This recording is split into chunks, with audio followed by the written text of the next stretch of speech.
যারা আলু খেতে একদম পছন্দ করেন না বা আলু ছাড়া ধোসা খেতে পছন্দ করেন তাদের জন্য এই ভিডিওটি।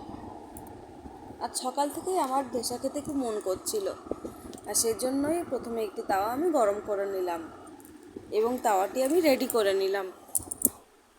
তারপরে একটি ছোট বাটির সাহায্যে চাল ডালের যে পেস্টটি সেটি আমি তাওয়াতে দিয়ে গোল করে ধোসার আকারে ঘুরিয়ে নিলাম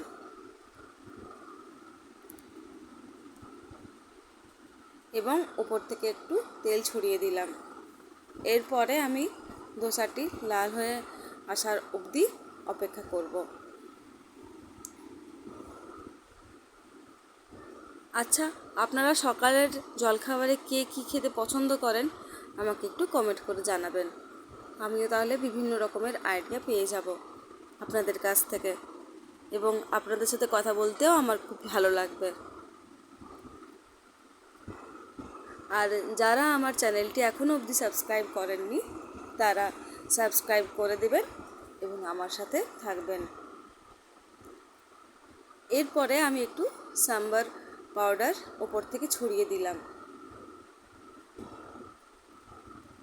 তারপরে আমি একটু স্যালাড কেটে রেখেছিলাম, এতে ছিল বিট, গাজর, পেঁয়াজ, টমেটো,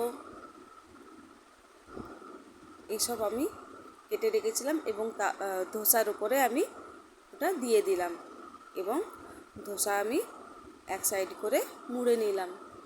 দেখুন আমার ধোসা খাওয়ার জন্য রেডি। এরপরে একটি থালাতে আমি পরিবেশন করে নিলাম।